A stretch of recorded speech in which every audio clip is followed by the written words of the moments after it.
ಮಹಾದೇವಿ ಅಮ್ಮ ಶ್ರೀ ಚಕ್ರವಾಸಿನಿ. ಇಲ್ಲ ರೀ, ನಂಗೇನೂ ಗೊತ್ತಿಲ್ಲ. ನಾನು ದೇವಸ್ಥಾನಕ್ಕೂ ಹೋಗಿಲ್ಲ, ಮನೆಯಿಂದ ಆಚೆ ಕಾಲು ಇಟ್ಟಿಲ್ಲ. ಪಂಚಾಕ್ಷರಿ, ಬಸ್ಸಿನ ಕೆಲಸನ ರದ್ದು ಮಾಡಿಸಿ ಬಂಗಾರಿಗೆ ಕೆಲಸ ಕೊಡ್ತಿದ್ರು. ಯಾಕೋ ನೋಡಿದ್ರು ನೋಡದೇ ಇರೋನ ಹಾಗೆ ಹೋಗ್ತಾ ಇದೆಯಾ?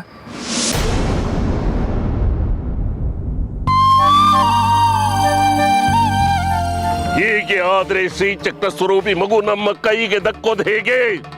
ಏನಾದ್ರೂ ಮಾಡು ಕಡ್ಕಿ. ಸೇರಿಗೆ ಸವಾಸಿರುವ ನಮ್ಮನವರು ಮಂತ್ರನೋ ತಂತ್ರನೋ, ಒಟ್ನಲ್ಲಿ ಶ್ರೀಚಕ್ರ ನಮ್ಮ ಕೈ ಸೇರ್ಬೇಕು.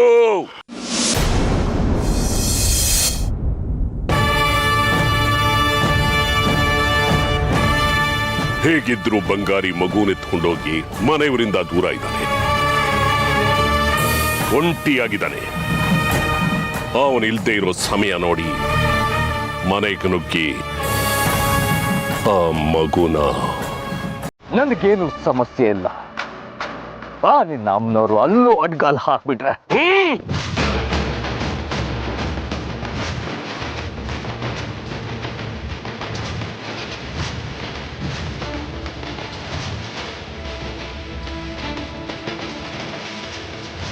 ಕೆಲಸ ಕಾರ್ಯರೂಪಕ್ಕೆ ಬರೋದಕ್ಕೆ ಮುಂಚೆನೆ ನಕಾರಾತ್ಮಕವಾಗಿ ಮಾತಾಡಬೇಡ ಕಡ್ಕಿ.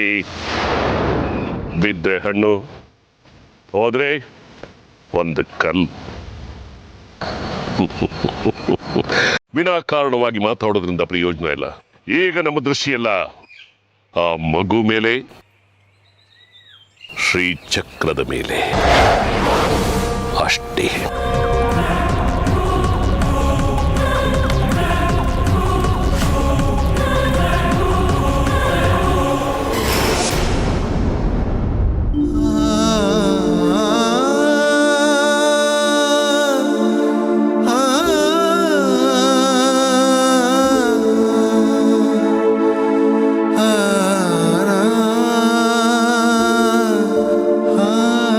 ಎಲ್ಲರೂ ಸೇರಿ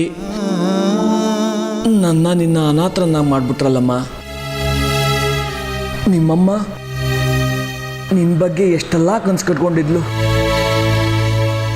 ಎಲ್ಲ ಮಣ್ಪಾಲಾಗೋಯ್ತು. ಎಲ್ಲರೂ ಸೇರಿ ಜಾಜಿನ ದೂರ ಮಾಡಿಬಿಟ್ರು. ತಂದೆ ತಾಯಿ ಮಡಿಲಲ್ಲಿ ಅಜ್ಜಿ ತಾತ ನೆರಳಲ್ಲಿ ಬೆಳಿಬೇಕಾದ ಮಗು ನೀನು. ಆದರೆ ಈಗ ದಡ್ಡ ಬಂಗಾರಿ ಅನ್ನೋ ಅಪ್ಪನ ಜೊತೆ ಬೆಳೀತಿದ್ಯಾ.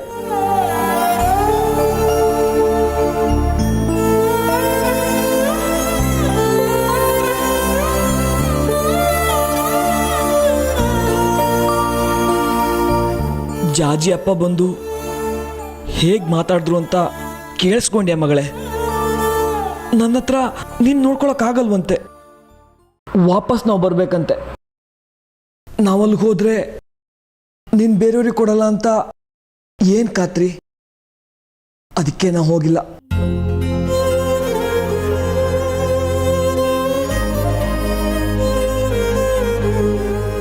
ಏನೇ ಪರಿಸ್ಥಿತಿ ಬರಲಿ, ನಿನಗೆ ನಾನಿದ್ದೀನಿ ಮಗಳೇ.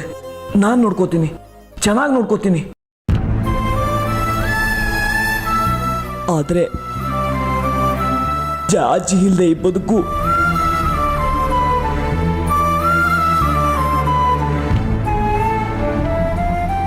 ಅವಳಿರ್ಬೇಕಿತ್ತು.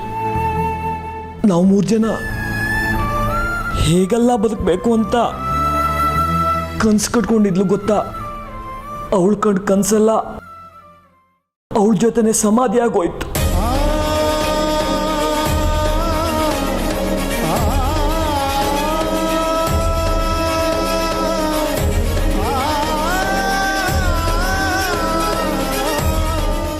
ನಿನ್ನಮ್ಮಂಗೆ ಅಮ್ಮನೂರು ಅಂದರೆ ಪ್ರಾಣ ಮಗಳೇ.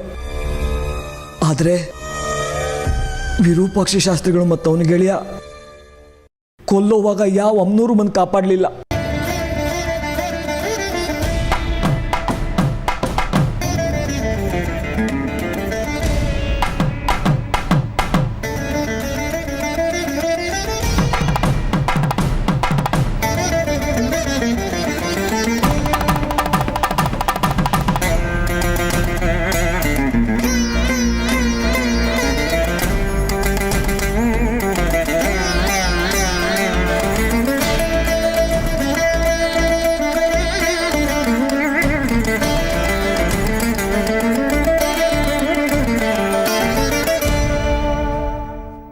ಅಜ್ಜಿ, ಪರಿಸ್ಥಿತಿ ಇವತ್ತು ವಿರೂಪಾಕ್ಷನ ಕಡೆ ಇರಬಹುದು, ಅವನೇ ಮೇಲ್ಗೈ ಸಾಧಿಸಿರಬಹುದು. ಆದರೆ ಒಂದಲ್ಲ ಒಂದಿನ ಅವನ ಪರಿಸ್ಥಿತಿನ ಹದಗೆಡುತ್ತೆ. ಅವನ್ ಬೀದಿಗೆ ಬೀಳ್ತಾನೆ. ನಾನು ಅದನ್ನ ಖಂಡಿತ ನೋಡ್ತೀನಿ, ಕಣ್ತುಂಬ ನೋಡ್ತೀನಿ. ಅಮ್ಮನವ್ರು ಇರೋದೇ ನಿಜ ಆಗಿದ್ರೆ ನನ್ನ ಮಾತು ನಿಜ ಆಗುತ್ತೆ. ವಿರೂಪಾಕ್ಷ ಶಾಸ್ತ್ರಿಗೆ ತಕ್ಕ ಶಿಕ್ಷೆ ಆಗುತ್ತೆ. ಆ ಶಿಕ್ಷೆನ ಈ ಬಂಗಾರಿನ ಕೊಡ್ತಾನೆ. ಇದು ಸತ್ಯ.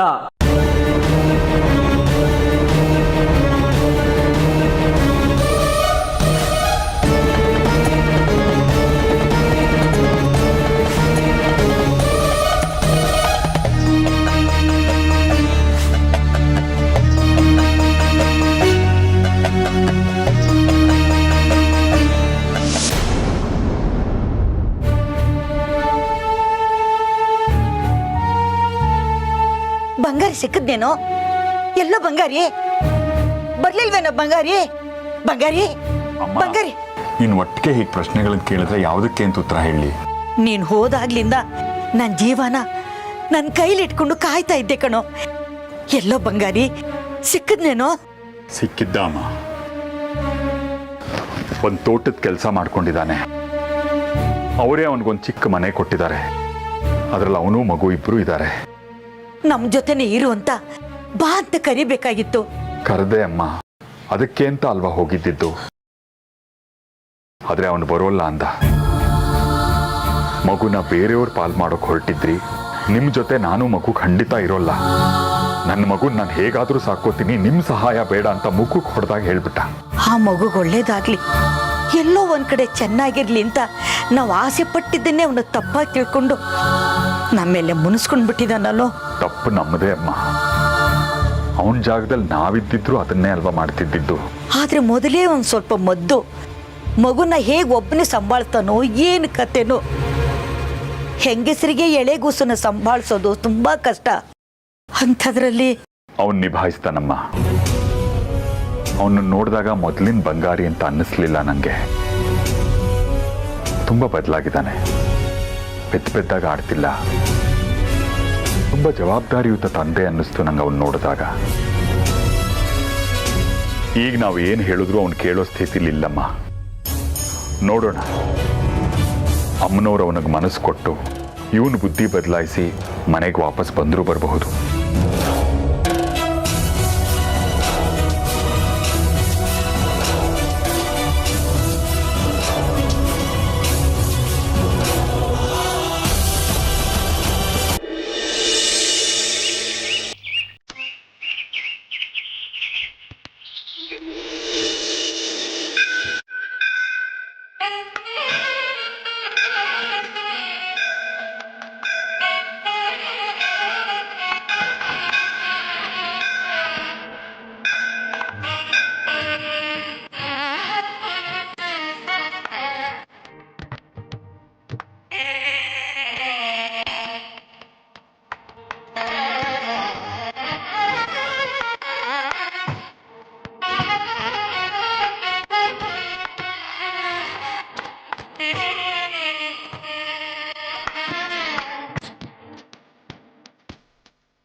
ಬಂಗಾರ ಇಲ್ದಿರೋ ಸಮಯ ನೋಡಿ ಮಗುನ ಅಪಹರಿಸೋ ಯೋಜನೆ ಹಾಕಿದ್ದೆ ವಿರೂಪಾಕ್ಷ ಶಾಸ್ತ್ರಿಗಳು. ಅಂಥದ್ರಲ್ಲಿ ನಾವು ಈಗ ಅವ್ರನ್ನ ಬಿಟ್ಟು ಹೋಗಿ ಅವ್ರಿಗೆ ಅದು ಗೊತ್ತಾದ್ರೆ ಅವ್ರು ಸುಮ್ಮನೆ ಇರ್ತಾರ ಗುರುಗಳೇ? ಸುಮ್ಮನಿರ್ದೆ ಏನ್ ಮಾಡ್ತಾನೆ ಮಣಿಕಂಠ? ಅಷ್ಟೊತ್ತಿಗಾಗ್ಲೇ ಶ್ರೀಚಕ್ರ ನನ್ನ ಕೈ ಸೇರಿರುತ್ತೆ. ಶ್ರೀಚಕ್ರಾಧಿಪತಿ ಮುಂದೆ ಅವನಾದ್ರೂ ಸರಿ, ಅವರಪ್ಪ ಆದ್ರೂ ಸರಿ, ಸುಮ್ಮನಿರ್ಲೇಬೇಕು. ಒಂದ್ಸಾರಿ ಶ್ರೀಚಕ್ರ ನನ್ನ ಕೈ ಸೇರ್ಲಿ, ನಾಯಿಗಿಂತ ಕಡೆ ಮಾಡಿಬಿಡ್ತೀನಿ ಅವನ ಜೀವನ. ಅಲ್ಲ ಗುರುಗಳೇ, ನೇರ ಶಾಸ್ತ್ರಿಗಳನ್ನ ಎದುರು ಹಾಕೊಳ್ಳೋದು ಒಳ್ಳೇದಲ್ವೇನೋ? ಯಾಕೆ? ಎಷ್ಟೋ ಸಾರ್ತಿ ಶ್ರೀಚಕ್ರ ತನಗೆ ಬೇಕು ಅಂತ ನನಗೆ ಕೈ ಕೊಟ್ಟಿಲ್ಲ, ನನ್ನನ್ನೇ ಉಪಯೋಗಿಸ್ಕೊಂಡು ನನ್ನನ್ನ ಬದಿಗಿಟ್ಟಿಲ್ಲ. ಅವನಾಡಿರೋ ಆಟದ ಮುಂದೆ ಇದು ಏನೂ ಅಲ್ಲ ಮಣಿಕಂಠ. ಇವತ್ತು ನಾನು ನನ್ನ ಕೆಲಸ ಮುಗಿಸದೆ ಹಿಂದಿರ್ಗೋ ಪ್ರಶ್ನೆನೇ ಇಲ್ಲ ಮಣಿಕಂಠ. ಯೋಜನೆ ಒಂದು, ಕಾರ್ಯರೂಪ ನಂದು. ತಲೆ ಮೇಲೆ ತಲೆ ಉಳಿದ್ರು ಸರಿ, ಶ್ರೀಚಕ್ರ ಸ್ವರೂಪಿ ಶಿಶು ನನ್ನ ಕೈ ಸೇರ್ಲೇಬೇಕು. ಅಷ್ಟರಲ್ಲಿ ವಿರೂಪಾಕ್ಷ ಶಾಸ್ತ್ರಿಗಳೇನಾದ್ರು ಬಂದ್ರೆ ಬರ್ಲಿ ಮಣಿಕಂಠ. ಶ್ರೀಚಕ್ರ ಸ್ವರೂಪಿ ಶಿಶು ನನ್ನದಾದ ಮೇಲೆ ಅವನಿಗೆ ಚಿಪ್ಪೇ ಗತಿ. ನಾನು ಅವತ್ತಿಂದ ನಿಮ್ಗೆ ಹೇಳ್ತಾನೆ ಬಂದೆ ಗುರುಗಳೇ, ನಿಮ್ಮ ಕೆಲಸದಲ್ಲಿ ವಿರೂಪಾಕ್ಷ ಶಾಸ್ತ್ರಿಗಳನ್ನ ನೆಚ್ಕೊಳ್ಳೋದು ಒಳ್ಳೇದಲ್ಲ ಅಂತ. ಅವ್ನು ಯಾವತ್ತಿದ್ರು ನಿಮ್ಗೆ ಕಂಟ್ಕಾನೆ ಗುರುಗಳೇ. ಆದ್ರೆ ನೀವೇ ನನ್ನ ಮಾತು ಕೇಳಲಿಲ್ಲ. ಸದ್ಯ ಈಗಲಾದ್ರೂ ನೀವು ಮನಸ್ಸು ಬದಲಾಯಿಸಿದ್ರಲ್ಲ. ಇಷ್ಟು ದಿನ ಅವನ ಜೊತೆ ಇದ್ದಿದ್ದು ಒಂದೇ ಒಂದು ಕಾರಣಕ್ಕೆ ಮಣಿಕಂಠ. ಅವನು ಅಮ್ಮನವರ ಭಕ್ತ, ನಾನು ಶುದ್ರ ಶಕ್ತಿಯ ಭಕ್ತ. ಅಮ್ಮನವರ ಶ್ರೀಚಕ್ರ ಪಡಿಬೇಕು ಅಂದ್ರೆ ಅಮ್ಮನವರ ಭಕ್ತನ ಸಹಾಯ ಬೇಕಾಗಿತ್ತು. ಅದಕ್ಕೆ ಈಗ ನನಗೆ ಹಂಗಿಲ್ಲ.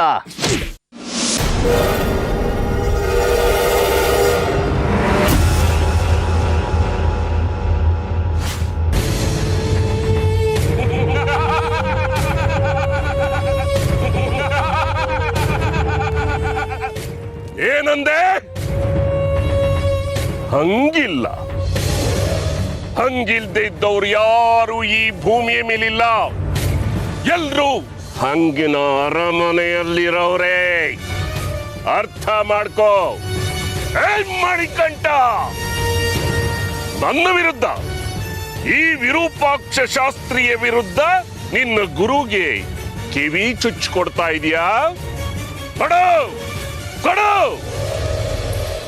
ನಾನು ಈ ಶಾಸ್ತ್ರಿ ಎಲ್ಲಾನು ಈ ತಲೆಯಲ್ಲಿ ಇಟ್ಕೊಂಡಿರ್ತಾನೆ. ಬಡ್ಡಿ ಸಮೇತ ಚುಕ್ತ ಮಾಡ್ತೀನಿ. ಕೋಲರುದ್ರ ಸಿದ್ದೇಶ್ವರ ಕಣಿಕೆ,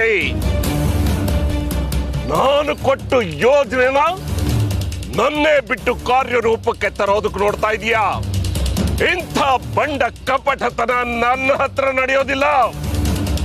ಅಮ್ಮನವರ ಆರಾಧಕನಾದ ಈ ವಿರೂಪಾಕ್ಷ ಶಾಸ್ತ್ರೀಯ ಸಹಾಯ ಇಲ್ಲದೆ ಮಗು ಹತ್ರನೂ ನೀನು ಸುಳಿಯೋದಕ್ಕಾಗೋದಿಲ್ಲ. ಅಂಥದ್ರಲ್ಲಿ ಈ ಕೆಲಸ ಮಾಡೋದಕ್ಕೆ ಹೊರಟಿದೆಯಲ್ಲ, ಏನು ಹೇಳಬೇಕು ನಿನ್ ಬುದ್ಧಿಗೆ? ವಿರೂಪಾಕ್ಷ, ಹುಚ್ಚು ಬಾಯ್! ಕೈಲಾಗದೆ ಇದ್ದವ್ರು ಮೈ ಪರ್ಚ್ಕೊಂಡ್ರಂತೆ.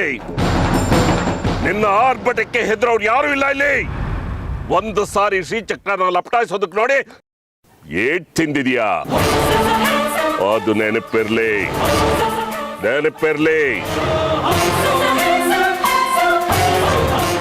ಈಗಲೂ ಕಾಲ ಮಿಂಚಿಲ್ಲ. ಕೆಲಸ ಕೊಡು.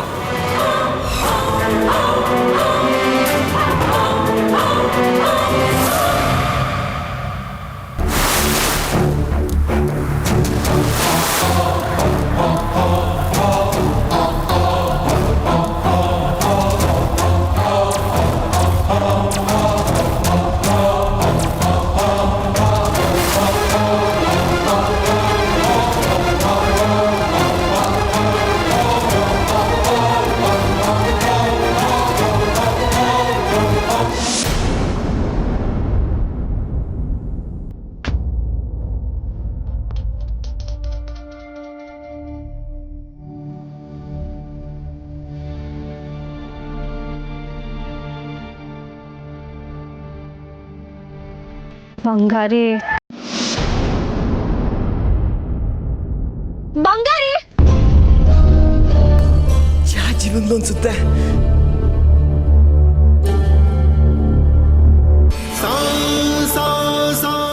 ಜಾಜಿ ಜಾಜಿ ಜಾಜಿ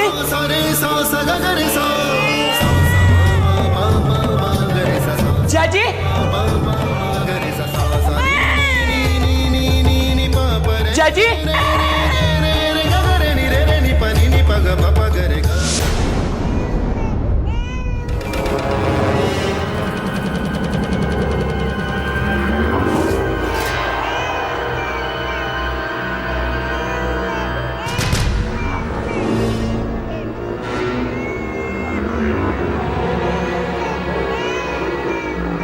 ಇದು ಶ್ರೀಚಕ್ರ ಸ್ವರೂಪಿ ಶಿಶು. ಕಾಲರುದ್ರ ಸಿದ್ದೇಶ್ವರ ಖಡ್ಕಿ ಕರಿ ನೆರಳು ಕೂಡ ಇದ್ರ ಮೇಲೆ ಬೀಳೋದಕ್ಕೆ ಇಷ್ಟಪಡ್ತಾ ಇಲ್ಲ. ಅದು ಹಿಂದೆ ಹೋಗೋ, ಹೋಗು ಹಿಂದೆ ಹಿಂದೆ.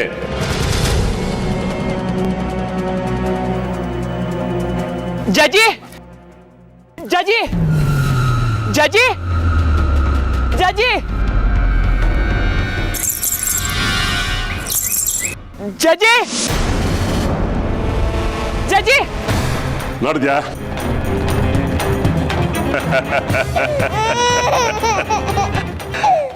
ಶ್ರೀಚಕ್ರ ಸ್ವರೂಪಿ ಶಿಶು ನೋಡಿದ್ಯಾ? ಸಾಕ್ಷಾತ್ ಶ್ರೀಚಕ್ರನೇ ಹೇಗೆ ಸುತ್ತುತ್ತಾ ಇದೆ ನೋಡು. ಅಂದ್ರೆ ಇದು ನಂದು, ಇದು ನಂದು, ಈ ಶ್ರೀಚಕ್ರ ನಂದು. ಶ್ರೀಚಕ್ರ ನಂದು. ಜಾಜಿ ಜಾಜಿ ಜಾಜಿ ಜಾಜಿ ಜಾಜಿ ಜಾಜಿ ಜಾಜಿ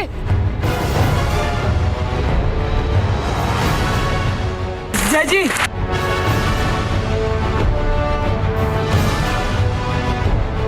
ಜಾಜಿ ಜಾಜಿ ಮಗು ವರ್ಷ ಆಯ್ತಲ್ಲ, ಇನ್ನೇನು ಹೊಡೋಣ. ಬಂಗಾರಿ ಬಂದ್ರೆ ಕಷ್ಟ.